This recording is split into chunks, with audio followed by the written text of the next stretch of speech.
طب انت عملت عمليات تجميل؟ لا انا ما بعملش تجميل خالص، انا بخاف لغايه دلوقتي ولا عمليه؟ ولا اي حاجه. انا من النوع اللي جلدي ما بيلحمش، ما اقدرش اعمل ولا عمليه ولا اي حاجه. يا مدام ده بقى على فضل الله، والله والله ولا لا زي ما اخواننا الربيعين عمليه المنخار، عمليه لا منخار ايه؟ انا احط صوري من يوم ما طلعت لغايه دلوقتي هتلاقيني صوره طبق الاصل. ولا عمليه؟ ولا عمليه. جيب اهو عندك الميديا حاطه فيها كل صوري.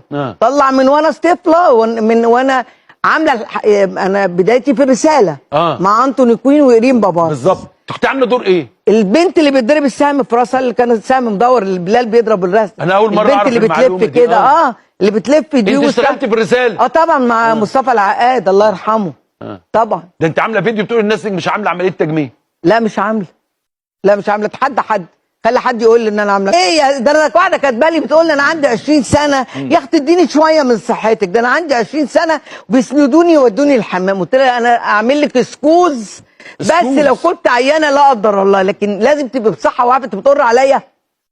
انت قاعد تقر علينا صحيح. طب ايه سر النضاره وانك ما تعمليش عمليات تجميل والحلاوه وشكلك صغير يعني انت المفروض انت دلوقتي المفروض في الاربعينات، شكلك يدي حاجه و30. الله يخليك والنبي يا عمرو كل يوم جمعه يجيبني عندك، جيبني عندك كل يوم جمعه حتى اجي اطبخ لك. انا اجي اطبخ يا اخي، هاجي مع اسمع الكلمتين الحلوين دول.